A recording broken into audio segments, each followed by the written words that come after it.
Bidahan ka namin ng tungkol kay Ateng. Okay, Nomer? Okay. Yung 30 to 40. Okay. Nako, parang exciting ding tong dekadang ito para kay Nanan Celia. Ito ay may background music na salamat sa iyong alaala. Sinunlag man naman ito. Salamat sa iyong alaala. Okay. Talaga naman, ang gaganda, no? Ang galing ng mga nagsulat nito na nalalaman ng Sino ba paborito. writer nitong ating nito? Napakagaling naman talaga. Irish yata, Irish. Mano, inilagay yung may kay Justin man lang. Nang nunay na uso-uso ng konti. Okay, dito naman sa dekada ng buhay ni Nanan Celia, 31 to 40, ay ang pinakamasaya at may malungkot na nangyari.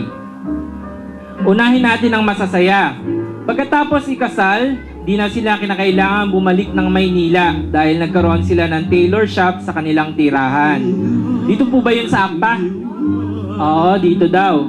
Pareho silang mananahi dahil naturuan ni Nanan Celia si Tata Mario habang naghihintay ng tawag sa ina, apply ang trabaho. Maraming naging customer at kasabay noon ay mayroon tindahan si Nanan Celia sa harap ng bahay.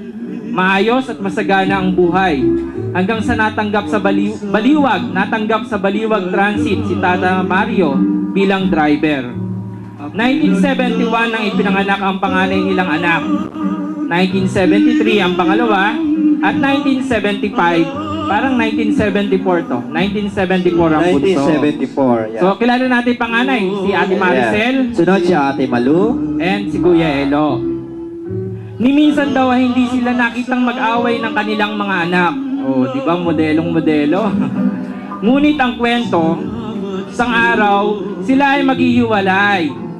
Nag-attempt din pala. Nag-attempt din pala maghihiwalay. Maghihiwalay sila, aalis si Nanan Celia. Eto po pala ang istorya. Kasi, si Tatay Mario, pag nagbakasyon sa Baliwag, ang libangan ay maglaro ng Cards. Ano kaya ito? Tong-it na kaya nung araw? Hindi ko alam. Hindi pa siguro. No? Hindi pa Hindi pa yata daw kilala. sabi kasi andun siya sa panahon na yun eh. Okay. Ganun ba? Itong age na nun. Hindi pa tong-it. So isang gabi, umuwi si Tatay Mario at nanghihingi ng puhunan. Ang sagot ni Nanan Celia, baka hindi ka swerte, bukas ka na lang bumalik. Nagalit po si Tatay Mario at nagsabi, kung bibigyan daw ba siya o hindi na, ang ginawa naman po ni Nanan Celia ay itinambak sa kanyang harapan ng pera. Ang lahat ng cash money, lahat ng pera na naipon ni Nanan Celia, kasama ng libreta, sabay nag-impake ang Nanan Celia. Yun po ang dahilan kung hindi natuloy na maghiwalay dahil daw po umiiyak, naniyakap at nagmamakaawa si Tata Mario kay Nanan Celia, sabay sabing, hindi ko alam na ganito pala ang ginagawa mo sa perang kinikita ko. Mapakatindi na. Okay, iniipon pala. Ano? Alam mo kung may magandang script dapat natutunan to ng ABS-CBN at saka Oo, sa maalala mo kaya dapat pinalabas na lang nang Oo. nakita yung dekada nila no? ibinigay niya lahat yung pera, hindi pala nawawala. No? Inipon pala, yeah. Kasi po si Nanan Celia pala, ipinapasok lahat ng sweldo ni Tata Mario sa bangko. Habang iniipon naman ang kinikita sa pananahi at panggastos naman sa bahay ang kita ng tindahan. Mathematician talaga to. No? Kaya sa laki po ng naipon ni Nanan Celia, naisipan ni Tata Mario na bumili ng lote at nagpatayo ng bahay. Isang katuparan at parte ng buhay nila na masaya. Ganun pala yun, ano? Kuya Ading, pakituloy mo nga. Okay. Subalit isang gabi, noong Pebrero 8, 1980, pinanganak ka na niyan, kuya. 5 years old na ako niyan. Oo. Alam mo na rin ito, medyo nakapagsasalita ka na rin noon. Nagkakagulo sa kanilang tahanan. Nasaksihan ni Nanay Celia ng isa sa mga anak nila na nakaupo sa kama, naging hinagpis na umiiyak. At kalong ang walang buhay na si Tatay Mario. Okay, namatay pala si Tatay Mario noong Pebrero 8, Kuya Ading, may correction 1980. yata ito. 1981 po yata ito. No? February 8, 1981. 81. Ay, may correction na. Hindi, 1980, 1981 pala. 81, okay. Bigla pa lang namatay si Tatay Mario nang walang dahilan. So, heart attack. Yata ano? Parang ganon. Di malamang dahilan. Ang alam ko, ang sabi nila noon, yun nga, sakit sa puso ang kinamatay. Ang sabi daw Ilang ni tao Nanay Celia nung panahon na yon, ang pakiramdam niya ay siya ay parang pinagtakluban ng langit at lupa. Walang kakampi, nag-iisa. At yung taong makakasama niya sa pagpapalaki ng kanilang mga anak, kinuha ng may kapal. Ngunit katuwiran niya ay mayroon at may dahilan ang Diyos. Oo, Ayun. palagi kong nararinig kay Nanan Celia yan. Oo, ganun. May Hanggang ngayon dahilan. naman, ganyan siya. May Ganyan dahilan. siya, oo. Okay, after 40 days, mula na namatay si tatay, noong panahon na yon, lumipat sila Nanay Celia ng kanilang bahay na pinagpatayo sa kanila ni Tatay Mario. Bago pala namatay si Tatay Mario, Ongoing napagpatayo na ng Ongoing na bahay. yung construction. O kaya nakalipat na sila sa bago nilang bahay. Bago sila nagkahiwalay mag-asawa. Okay, nabuhay si Nanay Celia na mayroong 3 anak. Pinagpatuloy ang buhay, tinaguyod ang mga anak, at yung kanyang paghahanap buhay. Nakapamuhay na maayos kahit isang byuda, hindi nagutom ang mga anak, hindi pinamigay, hindi niyang mamasukan, sa halip ay minahal at iningatan. Oo. Noong mga panahon na yon, ang tanging takbuhan lamang ni Nanay Celia ay ang Diyos. Tinuruan ng mga anak na magrosaryo gabi-gabi at magsimbalinggo-linggo. Totoo ito kasi karanasan na natin dahil Oo. nakasama na natin yung kanyang mga anak sa simbahan, di ba? Ando na Pag tayo. matulog ka rito, talagang magro-rosaryo Oo. kayo. Alam nyo, pag andito ko kay Ating Celia nung araw, bago kami matulog, hindi kami pwedeng hindi nakaluhod at mag-rosaryo sa gabi. Talaga po yan, sinasabi ko sa inyo na totoo yun. Talagang nasa kanya yung pag-rosary. Hindi pwedeng hindi linggo, hindi ala ka sa simbahan, hindi pwede yun. Kailangan linggo pa lang, maaga nang gigising. Ayan, alam mo yung kuya, di ba? Dahil nasa simbahan tayo Si noon. Kuya Ading, ang pinakamaganda rito, pinagsabay niya yung pagiging ina niya at pagiging negosyante. Eh, Nagtrabaho siya. Oo. Tapos Pero yung doon, pagsisilbi sa Diyos. hindi siya nakalimot magsilbi sa Diyos. Okay. Kaya, ang nangyari noong mga panahon na yun, sa pagitan ng masaya at malungkot na pangyayari sa kanyang buhay, nagpapasalamat pa rin si Nanay Celia dahil sa alaalang iniwan sa 3 anak na nagsilbing alaala ni Tatay Mario at inspirasyong lumaban at mabuhay sa mundo. Hindi po naging madali kay Nanay Celia, pero lahat ng yan ay kinanay niya para sa kanyang mga anak. Yan po si Nanay Celia. Kaya sa edad niyang sa taon na 30 hanggang 40, palakpakan po ulit natin si Nanay Celia. Okay, di ba? Nakita nyo? Isang ina, isang mabuting ina, o 30 to 40, isang magandang impluensyang ina. O, tingnan naman natin ngayon kung ano yung mababanggit natin sa 40 to 50. Ikalimang Okay. dekada ng kanyang buhay. Okay. Okay, Pero yeah. bago yan, meron ulit tayong 10 lobong pula na ihahandog naman ni Ginang Diyos si Sebastian. Okay? Siya po ay hipag naman ni Ating Celia. Asawa siya ka ni Kuya Junior, yung nagsalita kanina. Okay. Ikaw aking inay, ang Ayan. Ayan, yung kanyang dakilang ina. landas ng buhay. Yung awitin na yan, yung mensahe ng awit na yan ay mula sa iyong mga anak, Nanan Celia.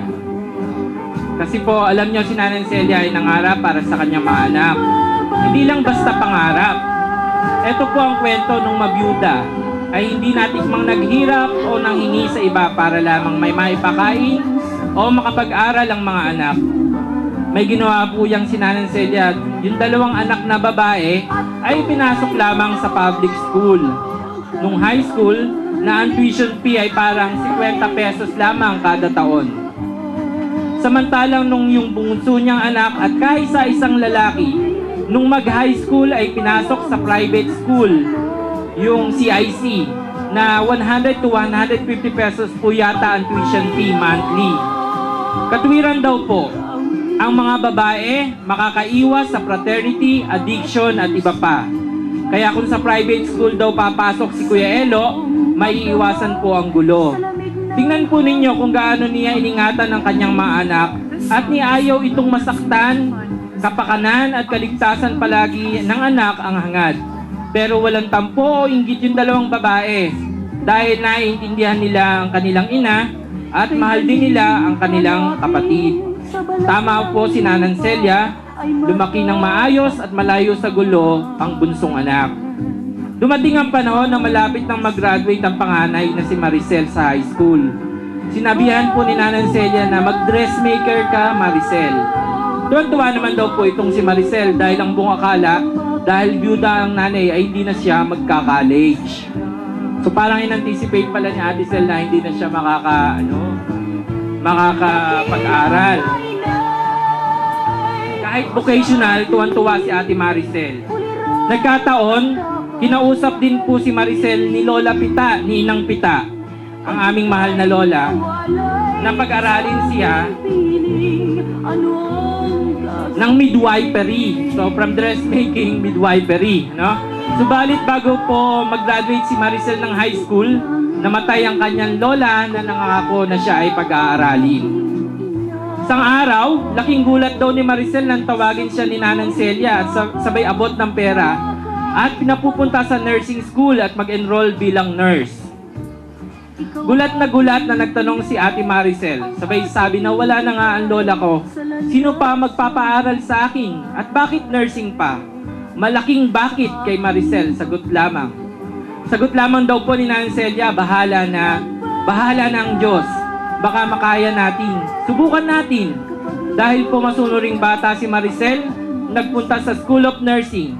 Sabay interview ng dean ko ano ang sources of income, na tapatan naman pong sinagot ni Ate Maricel na maliit na tindahan at maliit na saka na iniwan ng kanilang lola Pita bilang tulong. Ang sabi daw po ng dean ng eskwelahan kay Maricel, pagsabihan ng nanay niya na magastos at mahal magpaaral ng nursing at pinalalahanan lamang o babala na baka hindi niyo makaya. Nung mga panahon na yon, marami ang nagbabala kay Nanay Celia na ang nakakapagpatapos lamang daw at nakakapag-aaral ng nursing ay yung mga naka-abroad. Ngunit determinado po si Nanay Celia. Kahit ang tingin sa kanya ng lahat ng tao ay nagpipilit, siyang yumakap na nakapaliking puno na di naman niya kayang yakapin. Napakalaking puno. Pero di pinansin ni Nanay Celia ang lahat ng iyon. Bagkus, mas naging matapang at handang makipagsapalaran. Kaya mula nang magpaaral ng kolehiyo si Nanay Celia at nursing pa, nag 24/7 o 24/7 na po siya. Halos araw at gabi ay nagtatrabaho, matugunan lamang ang gastusin sa nursing. Sa makatwid po, ang trabaho niya nung araw upang may pagkakitaan halos lahat ng paraan ay pinasok para maragdagan ng kita.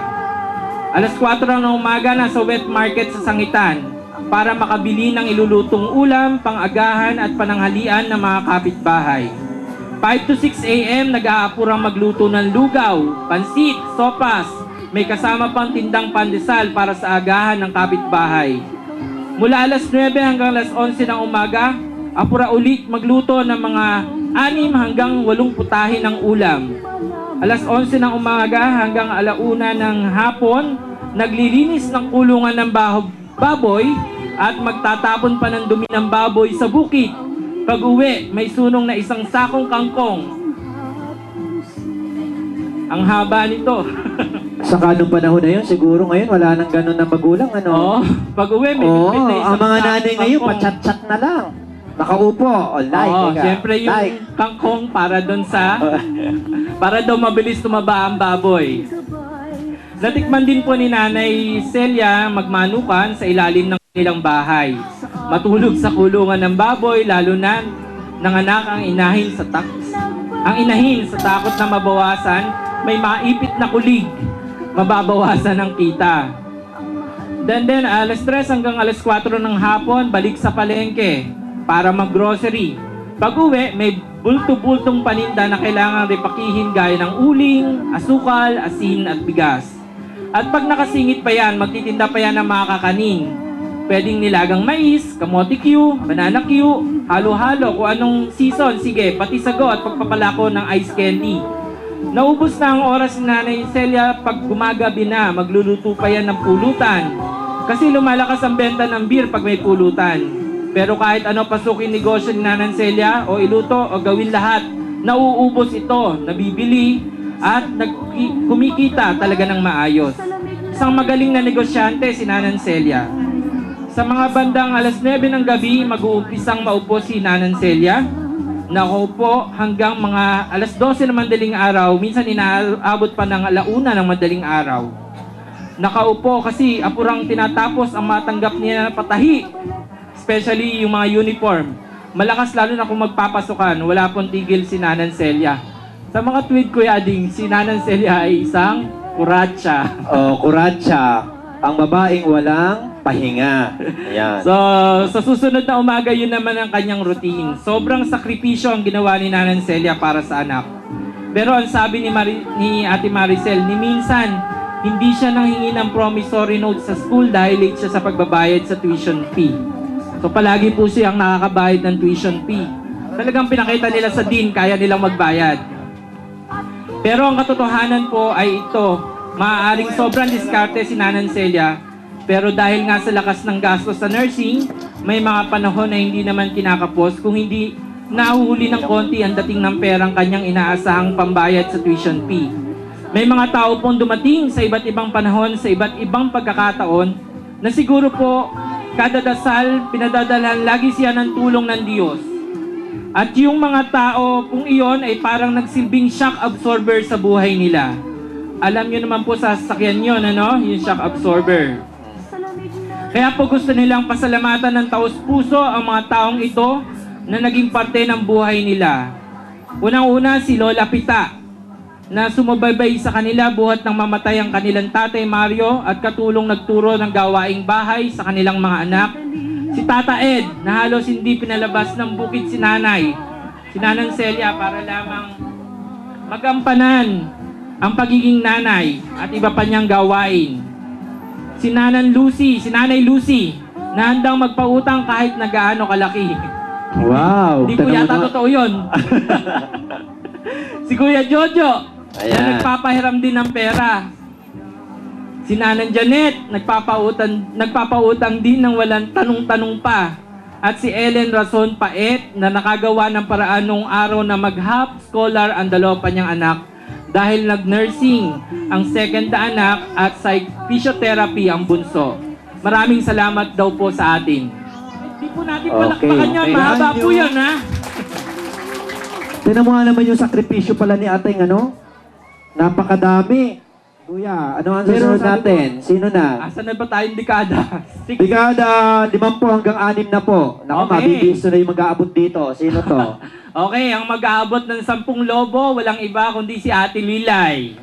Ilang taon na ba sa Ate Lilay? Asa na sa Ate Lilay? Ating, a million thanks to you, my love. Meron ba tayo nun? Yan ba yung lumiliyad? Ha? Yung lumiliyad? Ayan nga yata yun eh. Ang kinanta yata ni Pilita Corrales yan eh, di ba? Oo, yan nga. A million thanks to you, my love. Okay, buhay na kami noon kay Pilita. Okay, meron tayo nun?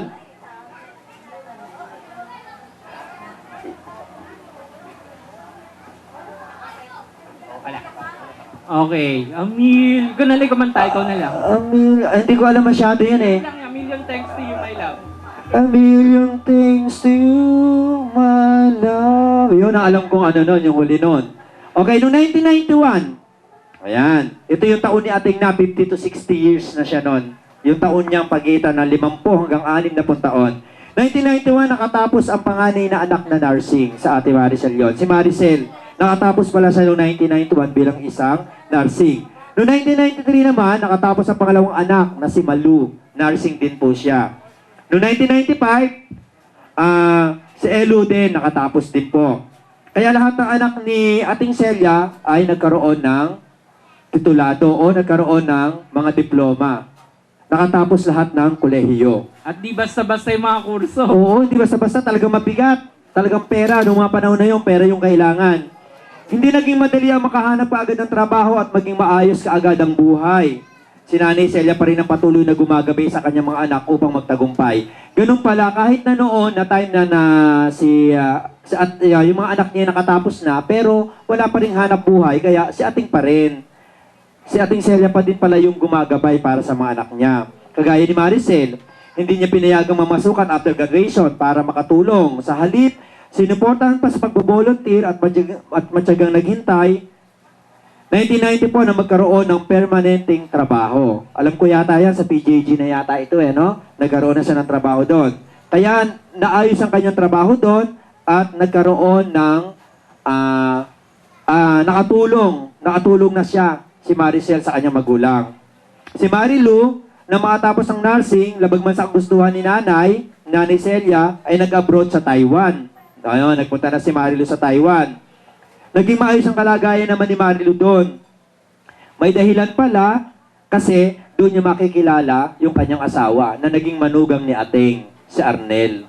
Kaya pala nagpunta ng Taiwan para doon lang makilala yung para lang makilala si Arnel, Swerte ni Ditche. Oo, nagpunta pa siya. Sa akin din, nagpunta pa siya doon. Pwede naman niya puntahan sa Bulacan lang, namasahe pa siya papunta ng Taiwan. Oo, si Ditche Malo kaya, Taga swerte. Si Ditche swerte.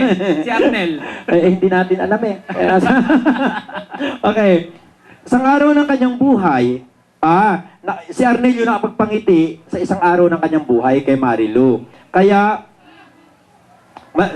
maligaya si Nanay Celia dahil sa mapagmahal at tapat sa kanyang anak. Siya ngayon yung anak na kapiling niya, nag-iisang anak. Hindi man niya tunay na manugang lang niya, pero si Arnel ngayon ang kasama niya sa kanyang buhay. Di ba? Kasi nga nasa abroad nila. Palakpakan niya natin si Arnel. Ayan. Hindi niya iiwanan si Ateng. Talagang habang buhay niyang hindi iiwanan yan. Okay. Si Elo, ang busong anak, pag-graduate, nagnegosyo at ang pag-asawa. Dahil sa nangarap si nanay para sa kanyang mga anak, lahat sila ay nagkaroon ng maayos na buhay. Kaya si isang napakadakilang ina. Diba? Palakpakan uli natin si Ateng. Si Ateng naman. Subalit dumating muli ang pagsubok sa buhay nila noong year 2000. Unang apo, nagkaroon ng komplikasyon. Pagkapanganak, nangailangan ng espesyalista sa kabila ng pagsubok. Nalampasan ng bata, ngayon ay 11 years old na. Si Sean. Si Sean. Kaya wala si Sean ngayon. Nasa nanay niya. Nasa Ireland na rin. O, diba? Pero napapanood tayo, ayun ang monitor. Nakatutok sa atin si Maricel sa Ireland. Oh. Okay. Same year, ipinanganak ang anak ni Arnel at Malu na nabuhay lamang ng 12 hours. Natatandaan natin yan, di ba? May namatay silang anak. Ayun, yun yung panganay nila. Panganay nila yon. Then, same year din, December 26, namatay naman si Elo. Talagang malungkot ito. Itong kasaysayan niya noong 1991 to 2000.